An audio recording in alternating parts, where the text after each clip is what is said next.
Evakuasi pencarian korban longsor Pekalongan terus dilakukan pemirsa. Pagi ini satu korban berhasil ditemukan. Dan seperti apa situasi di lokasi saat ini, sudah ada rekan Hamzah Hasibuan melaporkan langsung dari lokasi longsor Pekalongan, Jawa Tengah. Ya, selamat siang. Hamzah, seperti apa situasi di sana dan proses evakuasi yang berjalan pada pagi ini?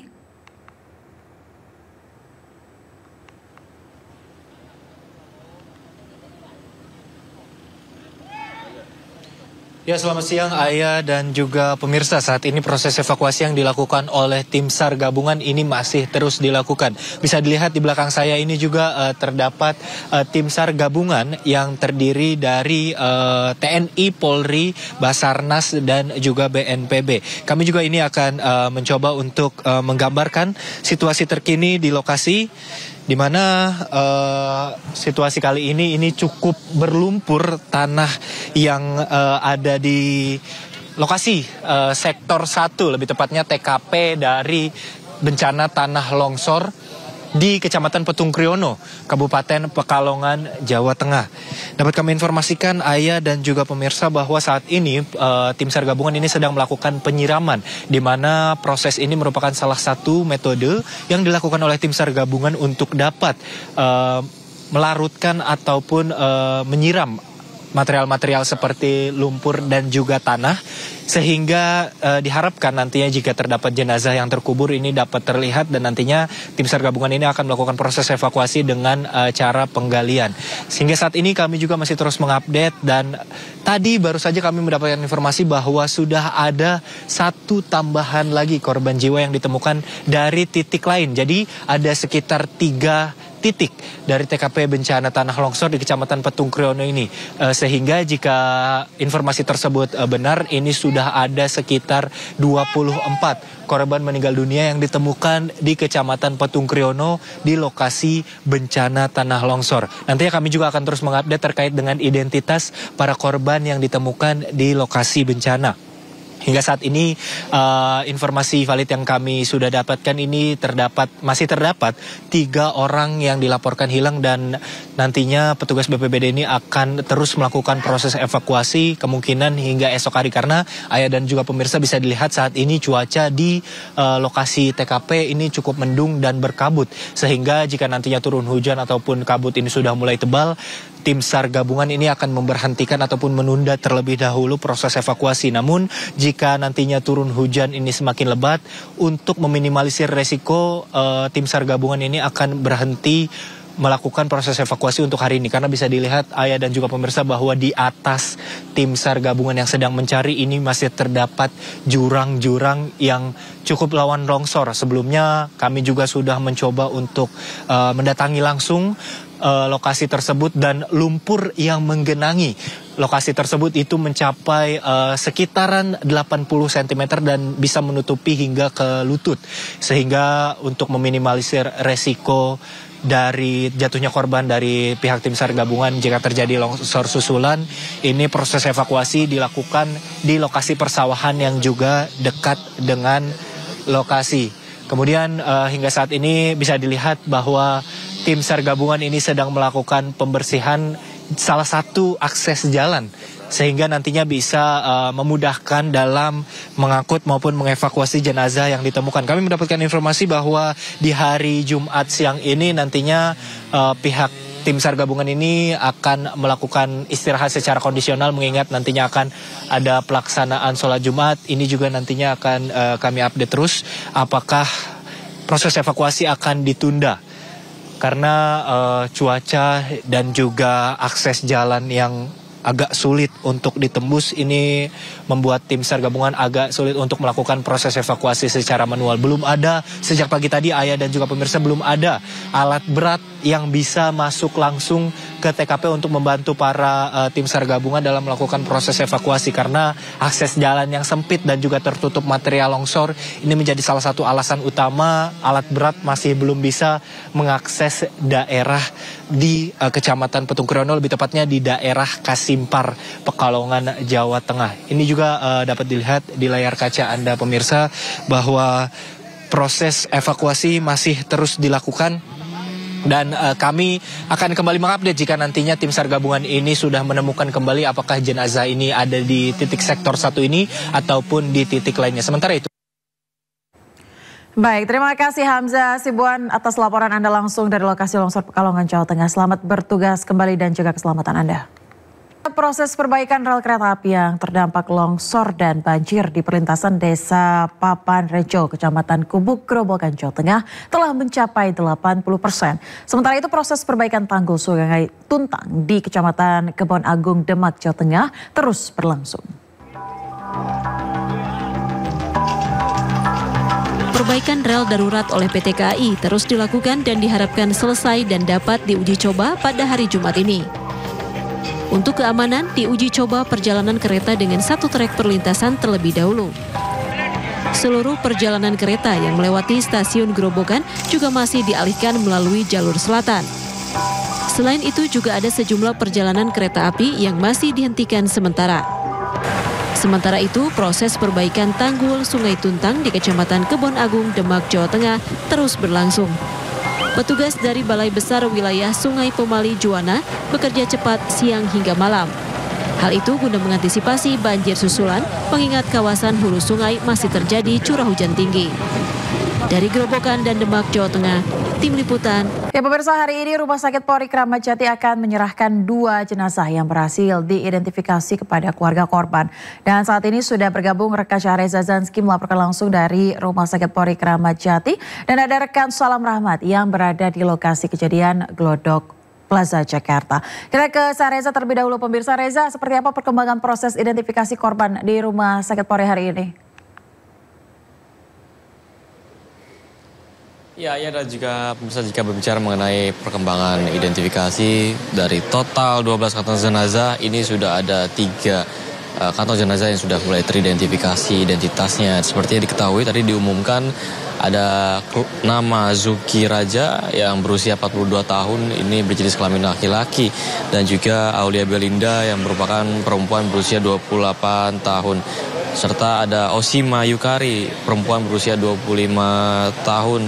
Dan ini nanti 2 di antara ketiga tersebut akan langsung bisa diserahkan ke keluarga mereka, di mana kami masih menunggu kedatangan ambulans yang nantinya akan menjemput salah satu korban tewas yang baru saja teridentifikasi, yakni Aulia Belinda. Dan memang informasi yang kami terima akan dijemput ataupun diserahkan ke keluarga setelah pukul 12 siang waktu Indonesia Barat. Namun bisa dipastikan untuk Zuki Raza ini akan dijemput keluarganya yang dari Pekanbaru, dan juga Aulia Belinda asal yang akan dijemput tentunya dari Makassar. Dan ini memang hingga saat ini proses identifikasi masih berlanjut oleh Rumah Sakit Polri Kramat Jati, mengingat sudah ada 12 kantong jenazah yang diterima oleh Rumah Sakit Polri Kramat Jati dan masih mencocokkan beberapa sampel DNA dan juga data-data yang diterima post mortem, dan nantinya akan dicocokkan kembali saat antemortem tentunya. Dan memang hingga saat ini identifikasi masih berlanjut,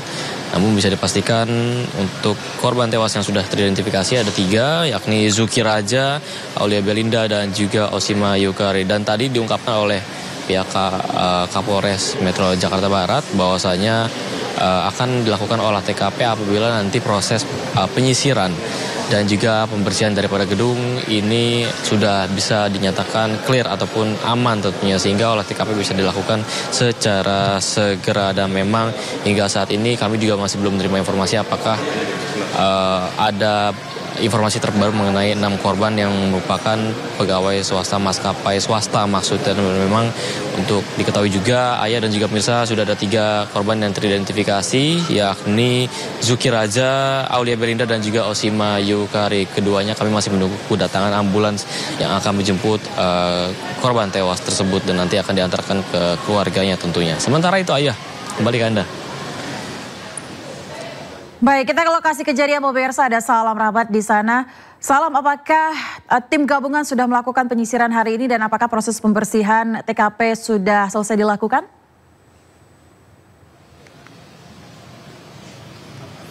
Ya, Ayah dan juga pemirsa, hingga saat ini proses evakuasi pencarian korban kebakaran Glodok Plaza ini masih terus dilakukan, di mana tadi proses pencarian yang dimulai pada pukul 9.30 waktu Indonesia bagian Barat, ini difokuskan arah pencariannya pada lantai 8 begitu, karena seluruh korban yang sudah berhasil dievakuasi ditemukan pada lantai 8 tersebut. Kalau kita lihat di layar kaca, memang saat ini masih ada reruntuhan dari sisa-sisa kebakaran, seperti adanya serpihan kaca berukuran tebal, lalu juga ada busa peredam suara di dinding, maupun juga dari besi penyangga di dinding yang saat ini masih berserakan di bagian luar area gedung Glodok Plaza ini.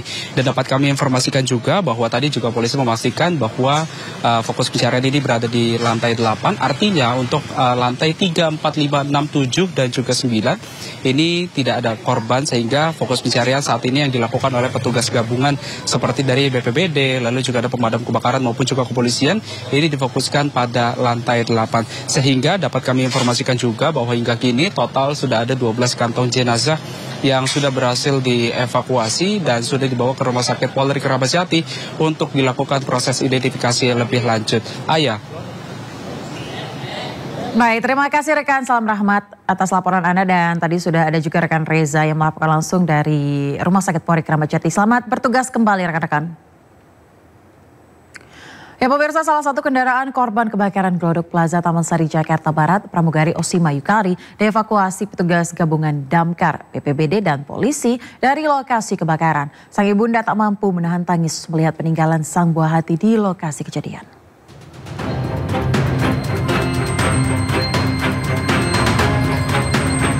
Petugas gabungan dari Damkar, BPBD dan Polri berhasil mengevakuasi sebuah kendaraan city car dengan plat nomor B1672FOR. Mobil ini dievakuasi dari lantai 7 gedung Glodok Plaza dalam keadaan utuh. Dari dalam kendaraan ini, petugas menemukan karcis tiket masuk ke dalam Glodok Plaza pada hari Rabu, 15 Januari 2025 pukul 18.43 waktu Indonesia Barat. Kendaraan ini milik salah satu korban kebakaran Glodok Plaza, yakni Osima Yukari, 25 tahun, yang berprofesi sebagai pramugari di salah satu maskapai penerbangan. Tante korban yang melihat kendaraan keponakannya ini tak kuasa menahan tangis.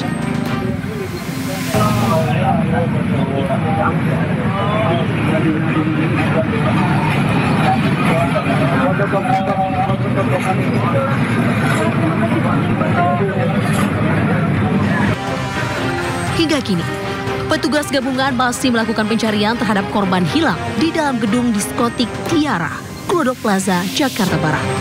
Petugas telah berhasil mengevakuasi 11 kantong jenazah korban kebakaran Glodok Plaza dan kini dalam proses identifikasi tim DVI di Rumah Sakit Polri Keramat Jati. Di Jakarta, Miftahul Gani, iNews melaporkan.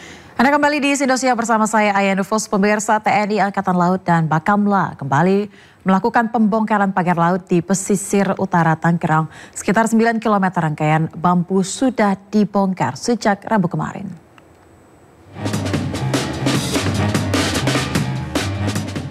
Tim gabungan melanjutkan pembongkaran pagar laut yang berdiri di kawasan pesisir Tanjung Pasir, Kabupaten Tangerang, Banten sejak Rabu.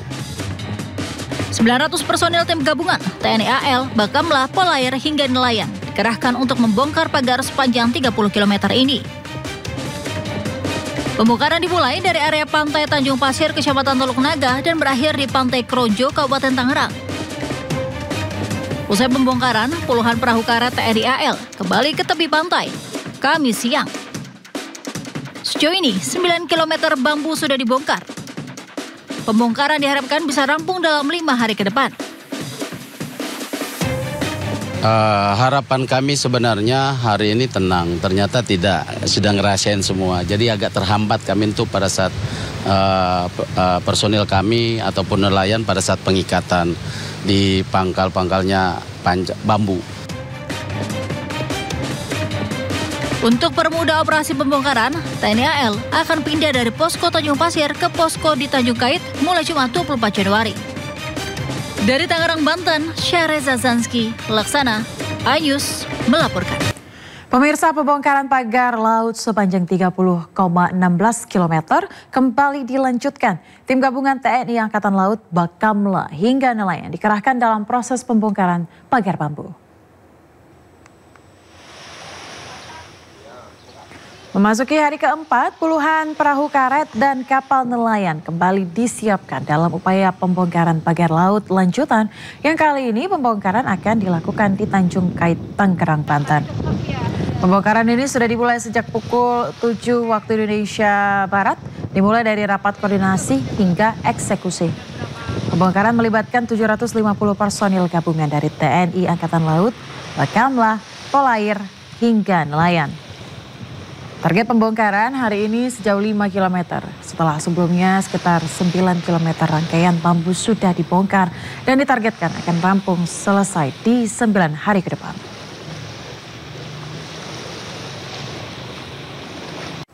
Ya, terkait sertifikat di kawasan pagar laut, Menteri Kelautan dan Perikanan Sakti Wahyu Trenggono mengatakan sertifikat itu dikeluarkan oleh pihak Badan Pertanahan Nasional.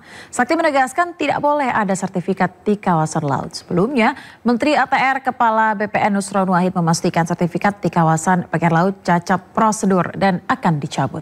Kami memiliki batasan kewenangan yang tidak bisa luas. Jadi kami mohon juga kepada yang mulia para anggota Komisi 4 DPR RI, memang kita harus melakukan satu edukasi di tengah situasi zamannya broadband seperti sekarang ini. Kalau kita tidak melakukan edukasi, akibatnya seolah-olah kita yang salah. Contoh misalnya kemarin itu ketika tersiar soal ada HGB atau sertifikat HGB, yang disalahkan tuh Menteri KKP, seolah-olah Menteri KKP yang mengkapleng-kapleng, padahal tidak seperti itu gitu ya. Bahkan kami pun baru tahu setelah diumumkan oleh Menteri ATR. Tapi yang pasti yang kami ketahui berdasarkan undang-undang memang tidak boleh ada penerbitan sertifikat di laut kecuali untuk suku tertentu. Salah satu contoh adalah suku Bajo. Dan itu pun sebelum diterbitkan oleh ATR BPN harus diterbitkan dulu kan. Komisi 4 DPR RI mendesak Kementerian Kelautan dan Perikanan untuk segera menuntaskan penyelidikan dan penyidikan pembangunan pagar laut di perairan Kabupaten Tangerang, Banten. Sejumlah anggota Komisi 4 kecewa karena Menteri Kelautan dan Perikanan tidak bisa langsung menjawab siapa dalang di balik pagar laut. Komisi 4 DPR RI menggelar rapat kerja bersama Kementerian Kelautan dan Perikanan KKP membahas polemik pagar laut Kamis siang. Komisi 4 mendesak Menteri Kelautan dan Perikanan Sakti Wahyu Trenggono agar segera mengungkap dalang di balik pagar laut yang meresahkan nelayan pesisir Kabupaten Tangerang. Tanamkan ayo jiwa merah putih kita. Jiwa merah kita di berada kita ini. Jangan sampai ada negara dalam negara yang semaunya sendiri mengatur pemerintahan kita. Sekarang ini rakyat sudah menunggu. Rakyat ini menunggu apa endingnya. Jangan sampai rapat hari ini hanya merupakan anti klimaks. Rasanya kalau rapat ini tidak ada satu kesimpulan yang memberikan jawaban kepada rakyat, saya mohon maaf Pak, tidak nanti, sekarang pun saya lepas dulu Pak ini rencana saya Pak. Saya lepas Pak. Malu sebagai wakil rakyat. Karena persoalannya sudah berlarut-larut. Ini rakyat yang menuju bahwa ada skenario bahwa pejabat-pejabat tertentu melindungi terhadap proyek besar ini. Kami ingin di forum yang terhormat ini, kalau beberapa waktu yang lalu Pak Menteri menyampaikan ini sudah tahap penyidikan, jadi jangan dicabut dulu pagarnya. Kalau sudah ada tahap penyidikan, mungkin berarti sudah ada bukti permulaan yang cukup. Sudah ada yang patut diduga siapa yang memasang bambu itu. Sampaikan kebenaran itu walau pahit. Nggak usah takut siapa yang masang itu. Di belakang Bapak ribuan nelayan Indonesia siap membackup. Baru terungkap setelah viral, rame di media sosial. Seakan-akan satu institusi yang besar yang bernama KKP yang mengurus laut itu tidak berfungsi, mohon maaf. Sudah menemukan belum siapa dalang di balik pembangunan pagar laut? Bapak menyampaikan belum. Benar ya Pak? Belum. Aneh Pak. Jujur terus terang, memang menemukan menemukan orang jujur di negara ini susah. Dan kalau hari ini pun KKP menyampaikan belum menemukan siapa dalangnya, terus terang sebagai wakil rakyat kami juga heran juga, Pak. Bukankah KKP punya semua sarana yang ada? Jawab kepada kami secara jujur, Pak, apa masalahnya? Di sisi lain, Komisi 4 mengapresiasi pembongkaran pagar laut yang sudah dilakukan KKP bekerja sama dengan berbagai pihak. Selanjutnya, Kementerian Kelautan dan Perikanan diminta segera berkoordinasi dengan instansi terkait untuk proses penegakan hukum atas pelanggaran pemanfaatan ruang laut. Mencari tahu siapa di bawah belakang ini. Saya maunya secepat-cepatnya. Tadi saya minta juga secepat-cepatnya, tapi dari kementerian karena ini terkait dengan kementerian-kementerian atau lembaga-lembaga lain. Jadi kita beri waktulah Pak Menteri, mudah-mudahan secepat-cepatnya bisa untuk kepentingan rakyat juga gitu. Jadi saya rasa nggak perlu tanpa harus dikasih tahu, kita juga menekankan supaya kementerian tidak perlu takut dengan oligarki. Menteri KKP Sakti Wahyu Trenggono mengatakan selain di perairan Kabupaten Tangerang, terdapat 196 kasus pelanggaran pemanfaatan ruang laut yang telah ditangani KKP. Kita sedang lakukan investigasi juga ke sana. Perlu diketahui sudah 196 kasus sebenarnya. Tapi kan selama ini tidak terekspos oleh media gitu. Nah, kemudian di Jakarta ini menjadi sangat sensitif karena situasinya kan sedemikian rupa ya. Jadi tapi kan kita juga langsung bertindak. Jadi begitu itu terjadi kita langsung bertindak seperti yang kami janjikan kepada Komisi 4 DPR RI. Kita akan secepat mungkin untuk mengungkap sesuai dengan kewenangan kita. Kewenangan kita adalah memeriksa dari aspek administratif.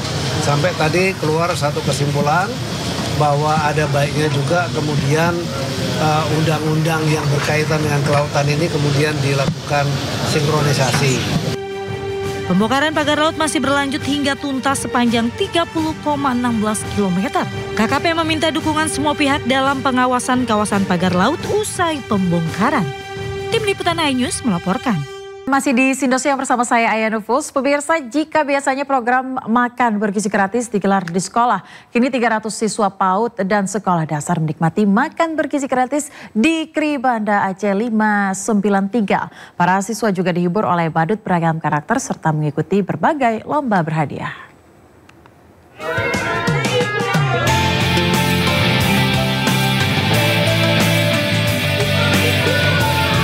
TNI Angkatan Laut dari Satuan Komando Lintas Laut Militer menggelar program makan bergizi di KRI Banda Aceh 593 yang tengah bersandar di dermaga Mako Kolin Lamil, Tanjung Priuk, Jakarta Utara.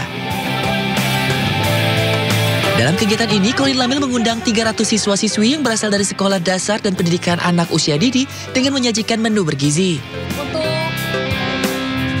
Terdiri dari nasi, perkedel, capcay, tahu, susu, dan pisang.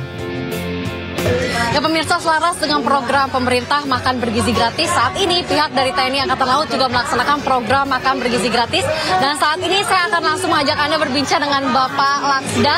Untuk Bapak, halo, selamat siang. Selamat siang, Mbak. Bapak boleh diceritakan mungkin bagaimana program makan bergizi gratis hari ini? Jadi makan bergizi ini tidak hanya makan bergizi saja, Mbak. Jadi memang mereka ada program kunjungan anak-anak sekolah. Dan kebetulan ini PAUD-PAUD yang hadir saat ini ada 6 PAUD di lingkungan Kompleks TNI AL. Ini merupakan PAUD binaan dari pengurus gabungan Jala Senastri Kolin Lamil. Nah, kebetulan mereka punya program yang namanya program wisata bahari. Di dalamnya ada edukasi. Tadi edukasi yang kita sampaikan sesuai dengan usia. Selain edukasi mengetahui peralatan Angkatan Laut, tadi ada edukasi ya, kelihatannya lucu pakai boneka begitu.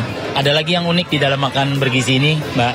Yang pertama, bahan dasar dari makanan yang kita sajikan ini sesuai standar yang ditentukan dan diawasi. Sebelum disajikan pun juga tadi ada kita tes food, bahwa makanan ini layak untuk disajikan oleh Dinas Kesehatan.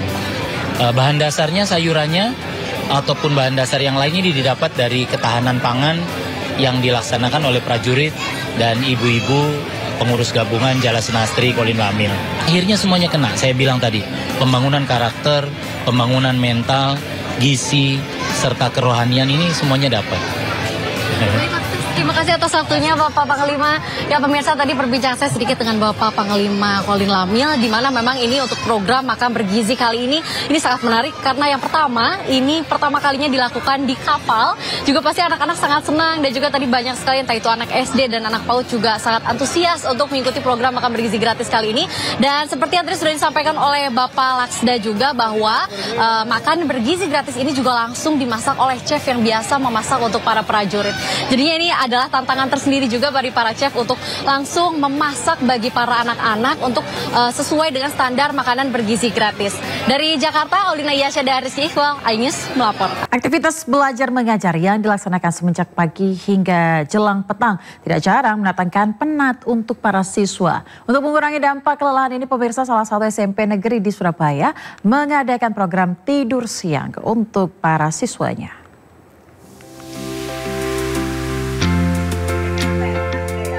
Siswa dan siswi ini nampak terlelap di kelas selepas belajar dan sholat zuhur.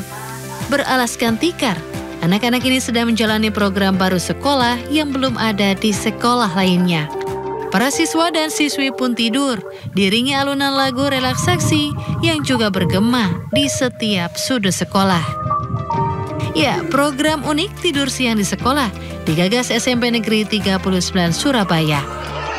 Mulai jam 1 siang, para siswa sudah mempersiapkan kelas dan menggelar tempat tidur mereka. Ruang kelas dibagi menjadi 2, bagian putra dan putri dibatasi dengan bangku sekolah. Enak sih, soalnya bisa refreshing pikiran, jadi segar aja. Agar tidur nyenyak, sebelum tidur semua telepon genggam wajib dikumpulkan. Para pelajar ini dapat menikmati tidur siang bersama di sekolah selama 1 jam. Ide unik ini berawal dari keresahan guru terhadap sebagian murid yang sering lelah dan mengantuk di siang hari. Anak itu lelah, ngantuk, lemes. Dari situlah muncul pada saat kami rapat dinas. Ide muncul Bapak Ibu guru itu bagaimana Bu kalau diadakan relaksasi 1 jam gitu, cara SAS gitu, gimana Bu? Program tidur siang di SMP Negeri 39 Surabaya yang baru digelar 2 kali ini diharapkan mendapat tanggapan dan hasil positif ke depannya. Kegiatan ini mengingatkan kita terhadap program yang sama yang diberlakukan di sejumlah negara, salah satunya di Tiongkok. Para pelajar mendapat kesempatan untuk beristirahat sejenak agar dapat kembali beraktivitas dengan baik. Fasilitas yang nyaman seperti ini semoga bisa diikuti di Indonesia agar siswa merasa nyaman dan tenang. Dari Surabaya, Jawa Timur, Yuda Prawira melaporkan. Badan Otoritas IKN menyebut Presiden Prabowo Subianto telah menyetujui anggaran untuk kelanjutan pembangunan IKN Nusantara pada periode 2025 hingga 2029 sebesar 48,8 triliun rupiah. Dan untuk tahap kedua pembangunan IKN pada 2028, Presiden menargetkan IKN menjadi ibu kota politik. Badan Otorita IKN menyatakan Presiden Prabowo Subianto telah menyetujui anggaran untuk kelanjutan pembangunan Ibu Kota Negara atau IKN Nusantara untuk periode 2025 hingga 2029 sebesar 48,8 triliun rupiah. Kepala Badan Otorita IKN Basuki Hadi Mulyono dalam keterangannya mengungkapkan bahwa pada tahap kedua pembangunan IKN yaitu pada 2028, Presiden Prabowo Subianto mempunyai target IKN menjadi ibu kota politik. Karena itu Basuki mengaku mendapatkan tugas untuk menyelesaikan pembangunan infrastruktur ekosistem yudikatif dan legislatif baik untuk kantor dan huniannya. Ia menuturkan dibutuhkan alokasi dana APBN sebesar 48,8 triliun rupiah untuk menyelesaikan target tersebut. Selain itu, anggaran tersebut juga akan digunakan untuk memelihara serta mengelola prasarana dan sarana di IKN yang sudah selesai. Basuki menambahkan hingga saat ini APBN yang telah diserap untuk tahap awal pembangunan IKN atau pada periode 2022 hingga 2024 adalah sebesar 89 triliun rupiah.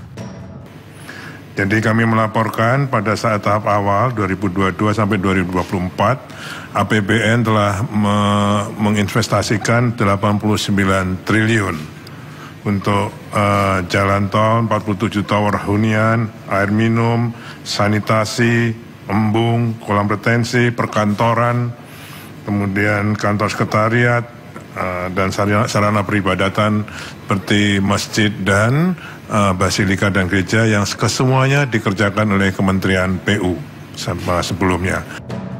Menteri Perumahan dan Kawasan Permukiman Marwarar Sirait menyatakan para menteri dan kepala lembaga terkait telah mengadakan pertemuan dengan Presiden Prabowo Subianto untuk membahas mengenai keseriusan investasi dari pihak swasta yang telah menjalankan peletakan batu pertama, di mana pihak swasta yang sudah groundbreaking akan ditinjau untuk memastikan kelanjutan investasi.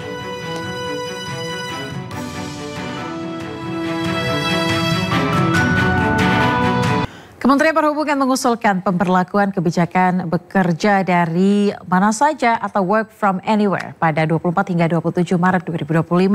Hal ini guna mengurai kemacetan karena Hari Raya Nyepi berdekatan dengan Lebaran Idul Fitri 2025.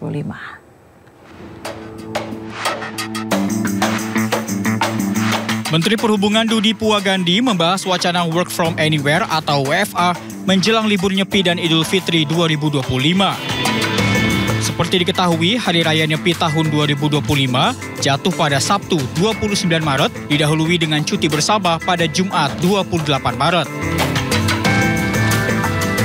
Apabila sesuai prediksi, Hari Raya Idul Fitri jatuh pada 31 Maret 2025. Dengan waktu libur yang berdekatan, Menteri Perhubungan menilai kebijakan WFA dapat membantu mengurai lonjakan arus mudik. Menteri Agama Nasaruddin Umar pun mendukung usulan ini agar masyarakat dapat bersilaturahmi lebih panjang saat Hari Raya Nyepi dan Idul Fitri 2025. Hingga saat ini, Menteri Koordinator Bidang Pembangunan Manusia dan Kebudayaan Pratikno mengatakan pemerintah sedang mengkaji penerapan work from anywhere selama libur Nyepi dan Idul Fitri tahun ini dengan melibatkan sejumlah kementerian dan lembaga. Dari Jakarta, Tim Liputan iNews melaporkan. Presiden Prabowo Subianto tiba di India Kamis malam waktu setempat. Nantinya pemirsa, Prabowo akan melakukan pertemuan dengan Presiden dan Perdana Menteri India serta akan menghadiri perayaan Hari Ulang Tahun ke-76 Republik India.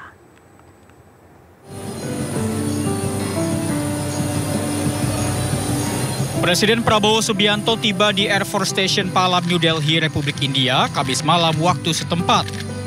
Prabowo disambut oleh Menteri Negara untuk Urusan Luar Negeri India, Pabitra Margarita, sejumlah pejabat dari KBRI New Delhi, serta para mahasiswa yang sedang menempuh pendidikan di India. Prabowo juga disuguhkan oleh penampilan tarian tradisional India, serta alunan musik yang dibawakan oleh para seniman muda setempat. Sebelumnya Prabowo berangkat bersama sejumlah jajaran Kabinet Merah Putih untuk menuntaskan berbagai kerjasama dengan Republik India.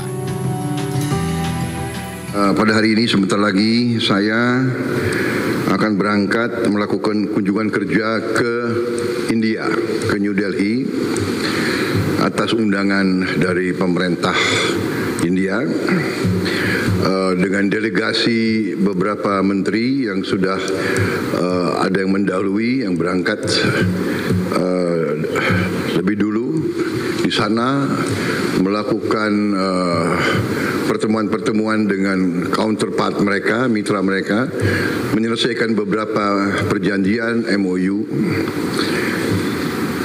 Saya di situ tentunya melaksanakan kunjungan kenegaraan, pertemuan bilateral, dan kedua saya diundang untuk hadir sebagai tamu kehormatan pada perayaan ke-76 Hari Republik India. Selama di India, Prabowo akan melakukan pertemuan bilateral dengan Presiden India Draupadi Murmu dan Perdana Menteri India Narendra Modi.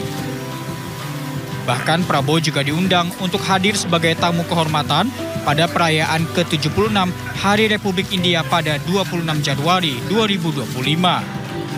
Tim Liputan iNews melaporkan. Pemirsa, polisi terus selidiki kasus perampokan di sebuah rumah pasangan lansia di Surabaya. Pelaku berhasil membawa kabur emas korban hingga 5 miliar rupiah.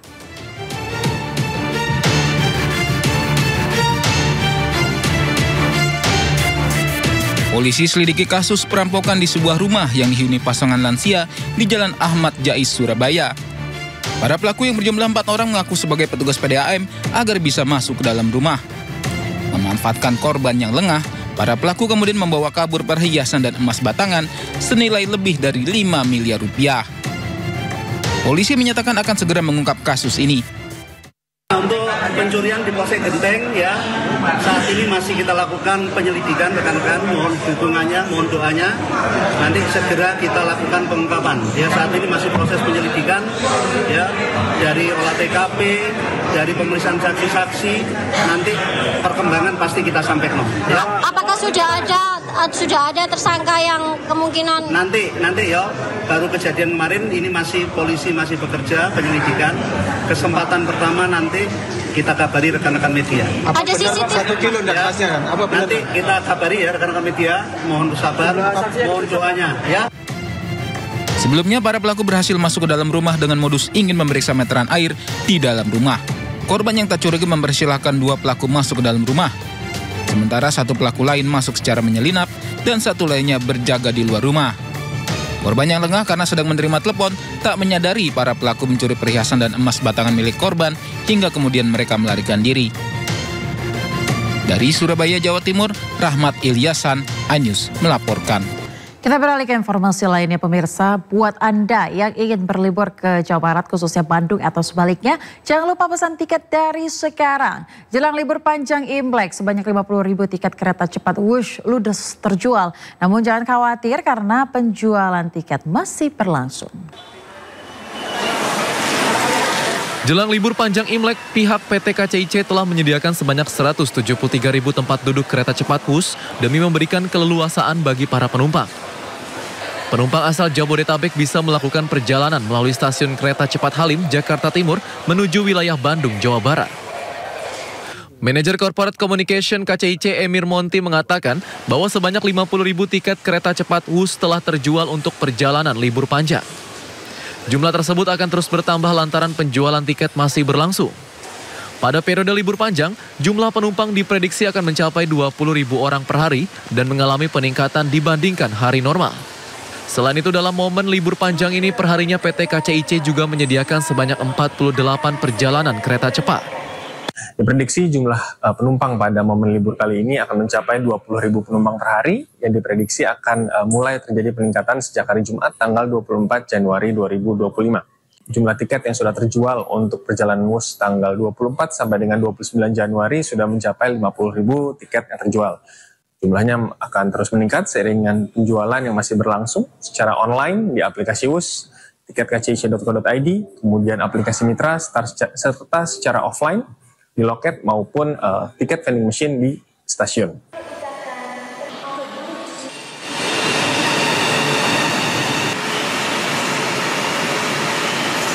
Pemirsa, jelang perayaan Imlek, para pedagang di kawasan Glodok Petak 9 mulai menjajakan pernak-pernik dan hiasan untuk meramaikan perayaan Imlek. Dan untuk melihat bagaimana persiapan warga jelang perayaan Tahun Baru Imlek, sudah ada rekan kami Daura Syafiqah di kawasan Petak 9 Glodok, Jakarta Barat. Selamat siang Daura, selain pernak-pernik dan juga hiasan, apa saja nih yang ada di kawasan pecinan tertua di Jakarta ini jelang perayaan Tahun Baru Imlek? Di layar TV Anda, memang di kawasan Glodok Petak 9 ini dipenuhi dengan berbagai pernak-pernik Imlek, dan yang paling banyak di sini yang bisa kita lihat di sini ada salah satunya seperti lampion yang berputar ini. Ini salah satu pernak-pernik Imlek yang paling banyak digemari oleh orang-orang, dan juga tidak lupa tidak hanya lampion saja, di sini juga ada bunga, di mana memang bunga muge ini menggambarkan keberuntungan, dan ini juga menjadi salah satu yang digemari oleh para pembeli yang ada di kawasan Glodok Petak 9 ini. Dan tidak hanya dari lampion, kemudian juga dari bunga yang menggambarkan keberuntungan, juga banyak seperti angpau, dan untuk harganya juga variatif, di mana untuk harganya ini berkisar dari Rp5.000 hingga jutaan rupiah. Dan juga untuk pembeli ini tidak hanya dari Jakarta saja, tapi juga ada dari luar Jakarta, bahkan dari luar negeri. Dan untuk mengetahui lebih lanjut lagi bagaimana pernak-pernik Imlek yang ada di Glodok Petak 9 ini, kita akan mewawancarai salah satu pedagang yang ada di sini. Selamat siang, Mbak. Boleh kenalan dengan Mbak siapa? Mbak Lina. Oke, Mbak Lina, ini kalau misalnya di toko Mbak Lina ini yang dijual ada apa aja sih?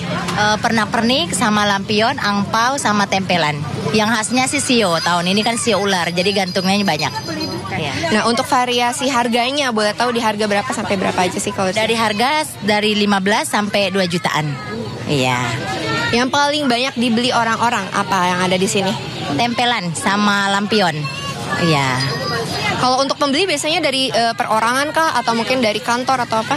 Dari kantor, dari restoran, kafe, perorangan juga ada. Iya. Berarti udah banyak langganan juga di sini, Mbak? Ya, udah banyak langganannya. Kan tiap tahun di sini kita jualannya, iya. Mbak, boleh dikasih tahu dong biasanya buka dari jam berapa aja sih sampai tutupnya jam berapa? Kita buka dari jam 6, tutup sampai jam 12 malam. Iya. Ini nama tokonya apa, boleh disebutin, Mbak? Toko Lampion Lina. Iya. Iya. Oke. Dan memang sebagai informasi, jadi untuk Anda pemirsa yang ingin membeli pernak-pernik untuk merayakan Imlek bersama dengan keluarga tersayang, bisa datang ke Glodok Petak 9 karena di sini menyediakan berbagai macam pernak-pernik Imlek untuk meramaikan Imlek di tahun ini. Aya. Baik, meriah sekali ya, penuh dengan pernak-pernik berwarna merah di sana dominan. Terima kasih Naura Syafika atas laporan Anda langsung dari kawasan Petak 9 Glodok, Jakarta Barat. Selamat bertugas kembali, Naura. Ya pemirsa, informasi tadi mengakhiri Sindo siang hari ini. Anda bisa mendapatkan informasi terkini dan terbaru melalui portal yang menghadirkan berita daerah, berita nasional, dan berita internasional lengkap di sindonews.com. Mewakili kerabat kerja yang bertugas, saya Aya Nufus, pamit undur diri. Terima kasih dan sampai jumpa.